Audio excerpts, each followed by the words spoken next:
வணக்கம். எஸ்பிஆர் ஆனந்த் மீடியாலேருந்து உங்கள் ஆனந்த் பேசுகிறேன். இப்போ உள்ள கிளைமேட் பார்த்திங்கன்னா 2 நாள் மழை பெய்யுது, வெயில் அடிக்குது, மறுபடியும் மழை பெய்யுது. கிளைமேட் மாறினே இருக்கிறதுனால கொசுனால் நோய் பரவும் அபாயம் உள்ளது. டெங்கு, மலேரியா, டைஃபாய்டு, அம்மை போன்ற நோய்கள்லாம் வேகமாக பரவுது.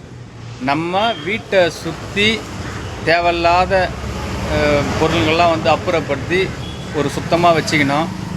அதேமாதிரி வீட்டில் இருக்கிறவங்களுக்கு ஏதாவது உடம்பு முடியல, நோய் எதிர்ப்பு சக்தி கம்மியாக இருக்கவங்களுக்கு கண்டிப்பாக ஒரு உடம்பு சரியில்லைன்னும் போது உடனடியாக பக்கத்தில் உள்ள அரசு மருத்துவமனை கூட்டின்னு போயிட்டு அவங்கள காமிக்கணும்.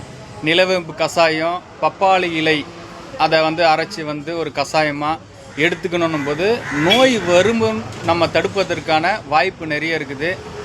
இதை இந்த நேரத்தில் இந்த ஒரு காலநிலையில் அனைவரும் பின்பற்றினா நோயை வரும் முன்னே தடுப்பதற்கான வாய்ப்பு இருக்குது. நன்றி, வணக்கம்.